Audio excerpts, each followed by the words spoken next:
the meeting may do so by finding the meeting at www.southboroughtown.com/remote meetings.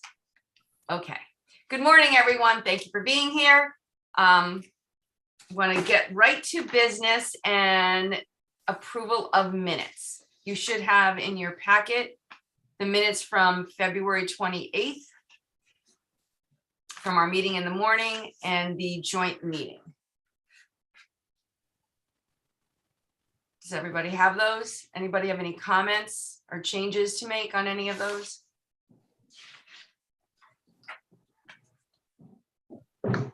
No? Okay, can I Make get a motion? Yeah, I'll make the motion that we approve the minutes as written. Second. Marty seconded. Okay, all those in favor, it's a roll call vote. Tom? Aye. Marty? Aye. Jesse? Aye. Alex? Aye. And Dorian is aye. Okay, minutes are approved. Master Plan Committee update. We don't have one because Tom's not here, so we can move right along. Subcommittee, Tom? We don't really have anything new to report on this either. We're setting up a meeting for this month, so. Okay. Okay, then that's quick. Okay, Affordable Housing Trust Fund 5-year plan. So as you are all well aware, I believe it's warrant number 32, which is our warrant article that we're requesting to have the money transferred from CPC.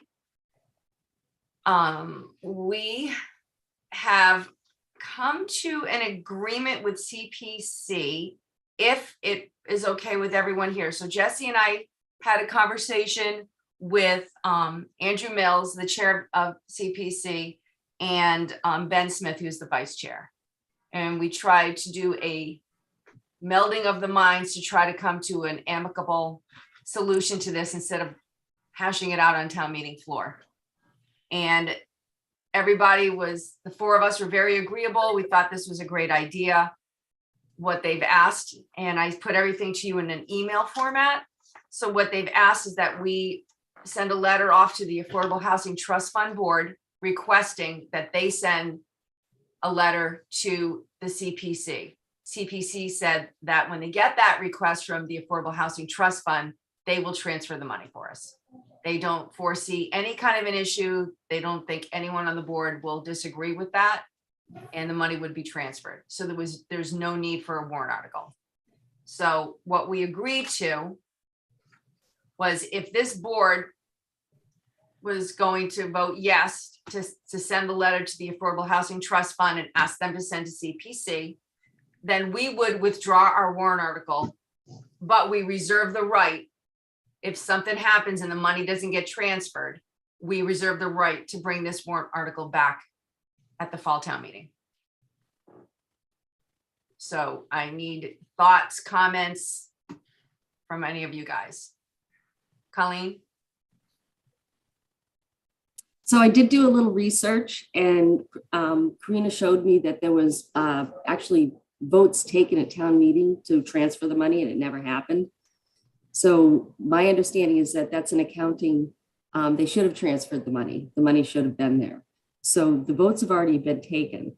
So this transfer is a good idea, number one. And you can keep doing this every year with a warrant article to take your 10% and put it into the trust fund so that you have access to it. And you do not need to have a project. No, but we can't do that the way our warrant article is written. So we've had legal counsel take a look at it. We actually can't do that. There are towns that have it set up that way. So we actually looked at 10 different towns, and 7 of those 10 towns all do a direct transfer after town meeting, once town meeting votes it. The way Yes. ours is set up is CPC has control. So that money is approved at town meeting and it just goes into the housing bucket and they hold on to it. The way our CPC is set up, everyone, usually you'd have to go for a grant, but we have a trust fund. So our trust fund would have to be requesting the money, not us. We can't do it. We can't touch the money. That's not within our purviews to have anything to do with the money. We can come up with the projects, but that Yeah, trust us, we've already crossed that bridge. It doesn't work that way for us. That's why the warrant article was put in place. It's the way our warrant articles are worded. So, Couldn't the trust fund put in a yearly warrant article to claim the money? well, they can, but if that's what they want to do, but that's not how we're handling this right now. We're just dealing with this specific amount of money and Okay. we've. But come to Colleen, a it might solution. help. We've Yeah, come to a sorry, solution. Joanne. It might help if you understood that CPC historically has been extremely protective of the Community Preservation Act. And we, rather than have like an outside non-CPC sponsored warrant article to appropriate funds, Dorian and I felt that it would be much more likely to succeed if we worked in cooperation administratively with CPC, purely in the interest of achieving the desired result with the least amount of Conflict. friction.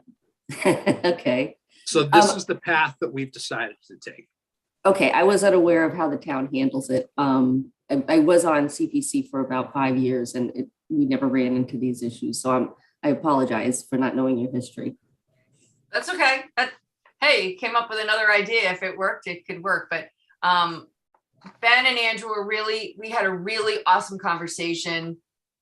Everybody was we got, I mean, both of those gentlemen are amazing to work with anyway. I worked with them for 3 years when I was on CPC. So we came to an agreement and it's up to the two boards. So what I'm asking this morning is for this board to authorize me to request to send a letter to the Affordable Housing Trust Fund, requesting them to send a letter to CPC. And Jesse and I put the letter together, we wrote it, so they just have to look at it and send it, if that's agreeable to them. So, just. Dorian, just to be clear, can I ask a question? Yep. Does this mean that going forward, I know that this particular letter and request to CPC will be for these specific 3 years of funds to be transferred, but moving forward, will it also just simply require a letter if additional funds are in the housing bucket from CPC, from the Community Preservation Act, say another 10% next year? And again, it's depending on who's on the CPC and the terms that you work out. Can you do the same thing? Ask CPC to just release the funds without a warrant article. Well, Jesse and I had asked Andrew, so what would happen going forward? And he said, if we had the Affordable Housing Trust Fund, just send a request. So say with this money, we finally find a piece of land or a house that we can rebuild for somebody, and maybe, work with Habitat. They would just have to have another request from the Affordable Housing Trust Fund. And they said they would transfer more money if we needed it. So say we came up with $1 million project and we had the money in the housing bucket. They said they would transfer the money. It's as easy as having a request from the Affordable Housing Trust Fund to send it to their account. Is that because in the warrant, there is typically an article that's carried that says, this is what we have for CPA funds. This is the match from the town. This amount is allocated to open space and recreation. This 10% is allocated to community housing, and this amount is allocated to historic. And because that warrant article is like an annual article, that money for housing goes into that 10%, that bucket already. Therefore, it's available for the Housing Trust Fund to ask for that money. Correct. Without a warrant article. Correct. According to Andrew, that's how they want us to handle it. A lot of other towns, once they vote at town meeting, it goes automatically. It's automatically put into their trust funds. That's not how we're set up. Our CPC holds the funds until there's a project. But to help But in us this case, there is expedite, no project. right? So for to the help us, current, yeah. Right, but what's happening, Karina, is, so there was I'm gonna use this as a perfect example. There was a piece of land a few weeks ago over on Parkerville Road that we were actually, wow, that's a great piece. What could we put a duplex on there? I was in the middle of doing due diligence, getting the history of the lot, finding out what's going on, because it had gone in front of the ZBA, it had gone to land court, there were some issues with it. And while we were doing that, it sold. So here's the issue. Even if I had done all that information, we wouldn't have been able to do anything because we would have had to gone to CPC and said, we have a project. And then we would have had to gone to the Affordable Housing Trust Fund and said, okay, we have a project. Here's all the details of the project. We would have had the whole thing together, put Right. together. We want to do a duplex, whatever, multifamily housing. Then they would have had to gone to CPC and presented a project. And by the time you get that done, you're probably looking at 9 months to a year. So in order to expedite it and get this moving quicker, if the funding was already with the Affordable Housing Trust Fund, we just have to go to Affordable Housing Trust Fund and say, okay, guys, here's what we're thinking. This is what we're looking at. We've contacted this group and this group to help us. I mean, we go Right. through all the details only with the Affordable Housing Trust Fund. And they can say, you know what, this is a great idea. Or they can say, well, we don't really like that idea and these are our reasons. And we go back to the drawing board, but it's only one step for us. It's not 3. It's Right, but what I'm asking is, does the Affordable Housing Trust Fund have to ask CPC every year through a letter for that Yes. bucket of money? Or right now, through- according to a Andrew, warrant? yes. Okay, so Only that's simple. but they're not going to just transfer it every year. You have to have, there's got to be a reason that they're transferring it. They're Yeah, not so going to what's the just reason? transfer it annually because they asked for it. Like I gave the example, look, we had a possibility of buying a piece of land and we couldn't because we didn't have the money. And in order for us to do anything, there've been houses on the market that we thought were good. Right, I understand that, but it's but just- the fact is, we don't have a project. There is no project right now, and they're gonna transfer the money with a simple letter to CPC. Because it's going to give us a place I know to start. why, but I'm saying the process. So you I- don't need do you need a project in the future in order for affordable No. housing trust? So Okay. Karina, said no. here's the whole thing I did. Because the whole point is the Affordable Housing Trust can act more nimbly. than Oh, having I to go understand through- that. But the reason we're doing the 5-year strategic financial plan with the MAPC grant was in order to demonstrate to CPC that there is a thoughtful process of goals to use the money from CPC out of the housing bucket. So what I guess I'm trying to wrap my brain around. If you're asking for the money every year, if Affordable Housing Trust is going to ask CPC, please transfer the money, does the Affordable Housing Trust have to include in that letter to CPC what it's for, other than it's for housing? No, Okay, so it's a very generic request, and then the Affordable Housing Trust will vet the project with CPC involvement or something. And when a project That's where I'm struggling with this as well. I mean, I don't really feel that strongly about it, honestly. But just, the whole point of this whole initiative was exactly what Dorianne just said, that funds are sitting in CPC. And if we ever want to use them, we have to go through a 2-step process to have the Affordable Housing Trust Fund make a request to CPC and then wait around 3 weeks for the CPC to have a meeting to approve the transfer of funds, and the CPC transfers the funds to the Affordable Housing Trust Fund. And then we eventually get it, and the house we wanted, the land we want is gone. That was a whole concept of behind this whole Warren article, was to remove that 2-step process. So that's why I'm struggling with this a little bit, because what's being proposed is, hey, there's $196,000 sitting there now, transfer it to us, and we'll get rid of our initiative to get rid of this 2-step process. And in the future, we will still have the 2-step process. The Warren article will go away, and we'll continue to live with this process where that happens again. Next year, there's a 10% allocation. It's going to go to CPC. CPC is going to sit on it. They have to approve the transfer to the Affordable Housing Trust Fund. So are we just sort of conceding that we're just going to continue to live with that 2-step process? yeah, for now, because that way we avoid having a lengthy debate on town meeting floor and risk, having no funds transferred potentially, if there's some sort of misunderstanding. This way, the funds get transferred. Now we can actually work with the Affordable Housing Trust to nimbly purchase a piece of real estate and action it without having to go through a presentation like what you just said, Tom. This But actually just for this facilitates. specific money. Yeah, that's Just for this right. It's a specific sort of task. short-term Band-Aid on, Yeah. on the bigger question. I think Marty? Yeah, I mean, this still feels, on the one extreme is the system that's been in place, which is builds in a difficult time delay that you have to wait. At least the perception has been that you have to wait until there's a project, then go to CPC, and the potential project may be gone by the time they convene a meeting, et cetera. It sounds like and on the other end was the Warren article, which was to transfer the money immediately, essentially doing away with the middleman. This is a hybrid, and it's transferring the money without a project so that there's more nimbleness, but it still has a two-step process.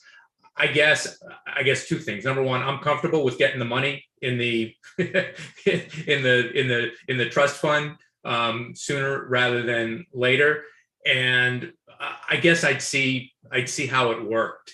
And if it's not as cumbersome as it might be, where the money just gets transferred with the sending of a letter without a project, so that the trust fund balance is building up, that's fine. But if it turns out that basically this changed nothing, then I think Dorian's right. You come back at fall town meeting or a future spring town meeting and try to eliminate the middleman entirely. I guess that's my view. So I get so in that vein, I will move that we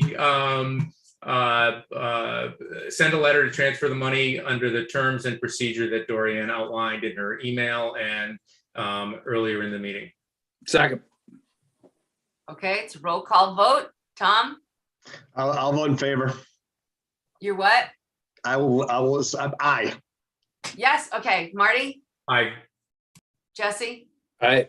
Alex, you're muted. Aye. Okay, Dorian is aye. Okay, that takes Who care of seconded that? Was that Tom? Did you second that? Jesse. Yes, he did. All right, thank you. Okay, If I can be so crude, it sort of means we can be slightly pregnant. well, we need a project. You know how hard we've been trying to do something, so this makes it at least doable for us now. So hopefully everything works out and we can start planning and really knowing that we have the ability now to do something. Maybe something will happen. Okay.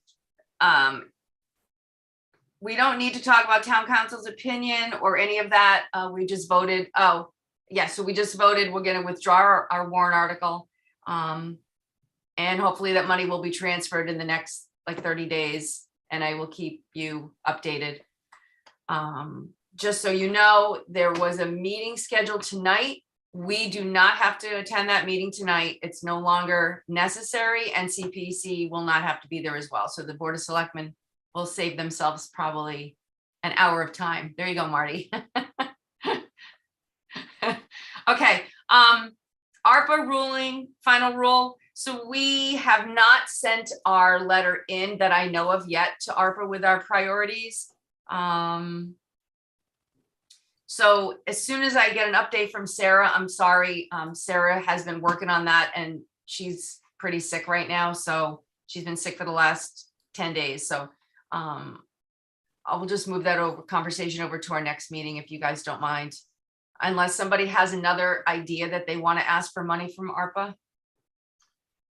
Really quickly, Dorian, can I just chime in? I know we talked about it a little bit last time. Everyone was throwing out their priorities, but just on the 21 Highland people were banding around. There's a real estate services technical assistance component of the one-stop program where they'll give money for for planning and like site concept plans and market feasibility studies. We were going back and forth on the 21 Highland Committee as to whether we really need to do that. One, because, driven in large part, we didn't really have a budget. We didn't have any money to do anything. But if we are putting in money or applications for money and, we could get, I'm just picking a number, $10,000 to have a feasibility study done at 21 Highland, I think it would be beneficial to have. So I don't know whether that's something that would be requested through the Shopc. It is a Shopc CPC, joint committee. So I don't know whether Shopc, seems like Shopc would be the right applicant for that if we thought that was a good idea. So your subcommittee is capital? Your committee is capital, not Joint, no, CPC, it's Shopc and capital. right. Well, we can I'm ask. not sure what else we have from Shopc that's on the request for funds. And I'm just saying if we're gonna put some things on there for things we're requesting for, I guess I propose that we include a request for money for a feasibility study. Feasibility study for Yeah, South. it's called the Real Estate RES Technical Assistance Grant from Mass Development. I think that's what we're applying, that the town's applying for. All right, but that's at the one stop. That's what the one stop That's grant. not the ARPA. That's the one stop grant, right? That's different. It is, okay, all right, I'm sorry. No, but who the people who got the grant was EDC. So maybe I would suggest reaching out to John Woods and Yeah, ask him if okay, we would need to write something separate to request for that, ARPA. or if Okay. that could be part of what they're doing. Because I'm Yeah, not gotcha. sure exactly what's entailed in what they're going for with the grant. okay, all right, thanks. So Sorry for the I would reach out frolic to John. detour. Okay, no Will do. worries. Okay, the MBTA communities. So we are working on a draft letter to come from the select board, the planning board, and Shopc to go in response to those MBTA guidelines with the 50 acres and the half a mile from the MBTA station that we've discussed in a previous meeting or two.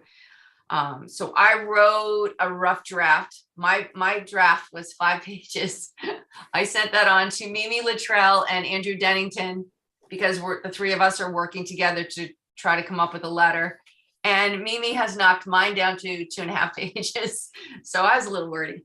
Anyway, so we are working on that right now. And as soon as we finalize that, I will send you guys all a copy of it, but that's still in the working on stages. So just so you know that is in the works to respond. So just to make sure I got all your thoughts. So the ideas that we were concerned with, and I wrote down, was the lack of state funding, the lack of an affordability piece, the cost of determining and developing the land, consideration of the amount of time it takes to do a zoning bylaw change and notifying the taxpayers,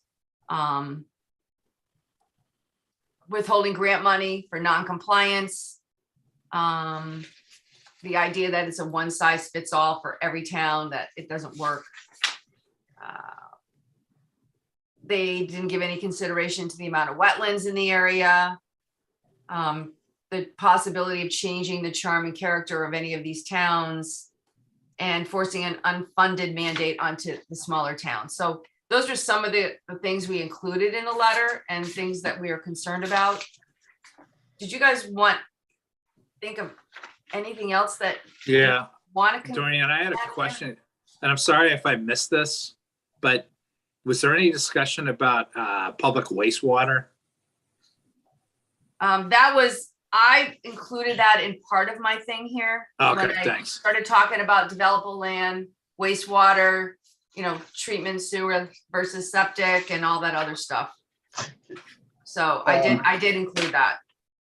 Just to sort of reframe this discussion just a tad, the overall set of comments on this MBTA community regulations that they're putting together is that the guidelines that they put out in draft, the complaint has been that they're too difficult to comply with, because all these towns, including, we want to have an MBTA community. It has to be approved by the state, and the guidelines they put up are just making it too difficult for particularly smaller towns like us to meet the criteria in order to get approval for the zoning bylaw.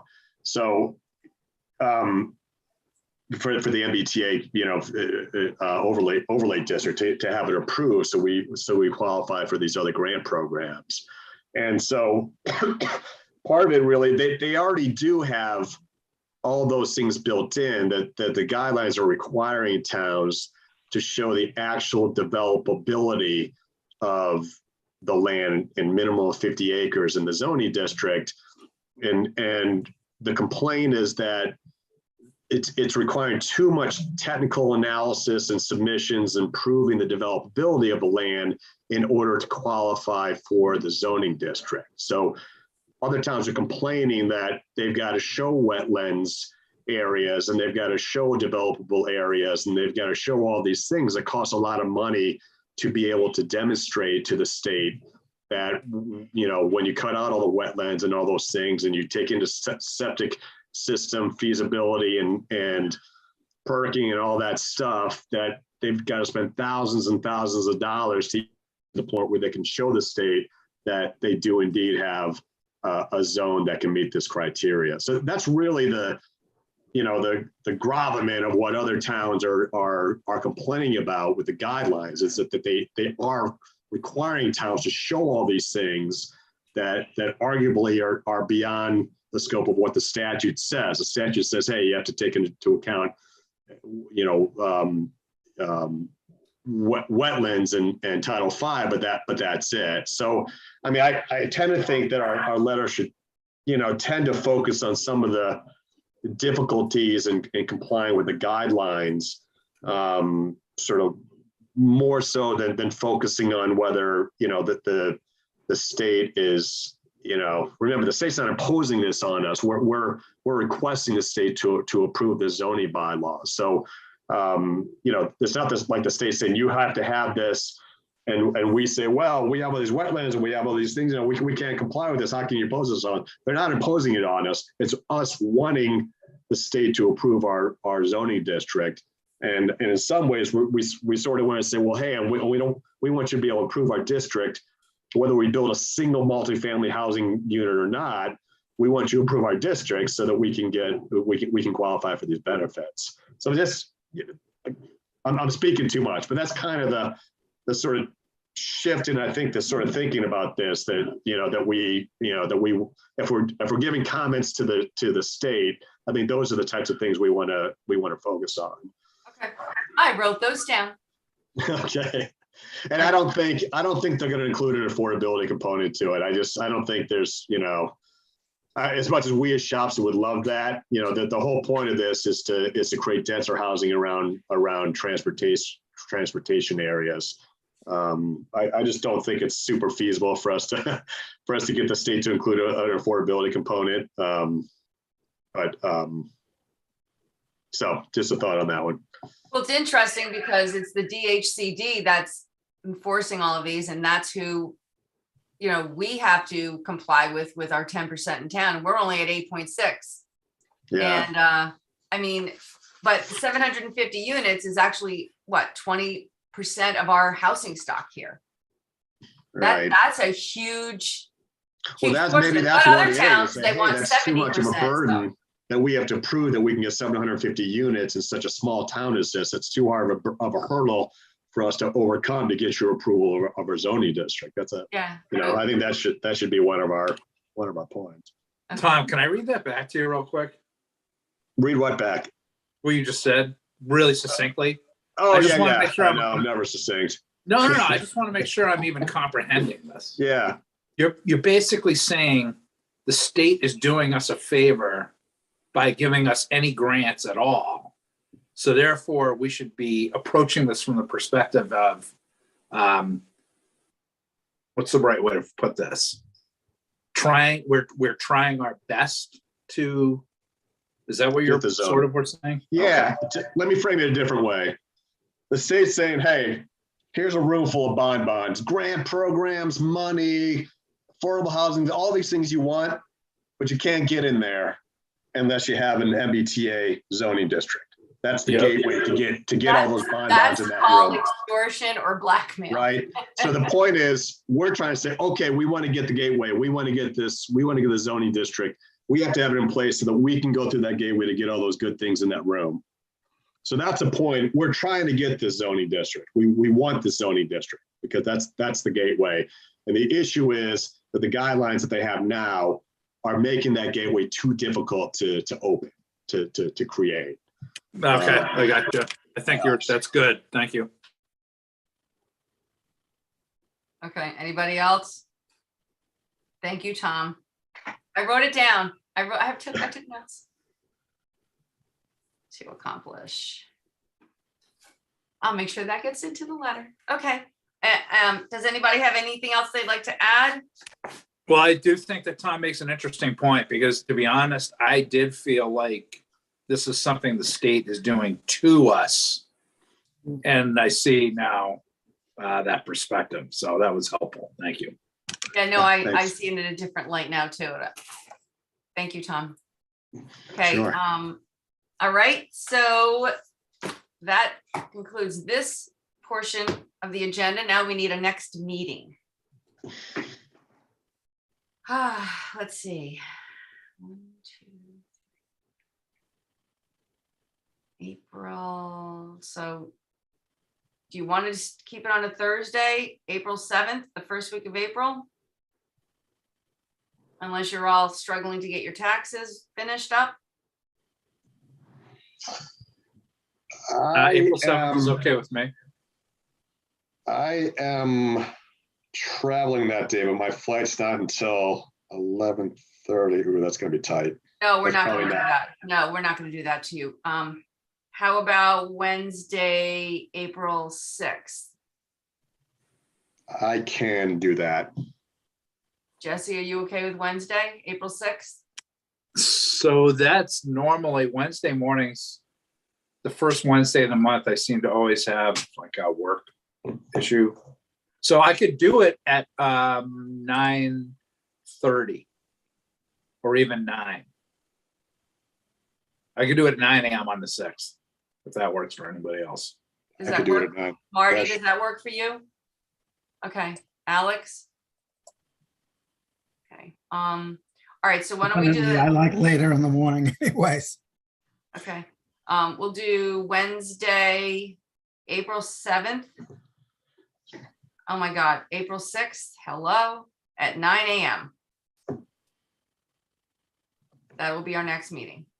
Wednesday, April 6th at 9 a.m. Okay, do a motion to adjourn the meeting? So moved. Second. Second. Okay, Marty seconded. All those in favor, Tom, Aye. Marty, Aye. Jesse, Aye. Alex, Aye. and Dorian is aye. Thank you, everyone. I'm sorry that it was so chaotic this morning, but not bad. Done in half hour, 40 minutes. We're Got it good. done. All right. Have a great day, guys. Thanks, everyone. Dorian. Thanks, Bye. Colleen. Thanks, Karina. Appreciate it. You're welcome. Bye. You guys See you have a guys. good day. Bye. Dorian, we'll talk. Okay, thanks. Bye.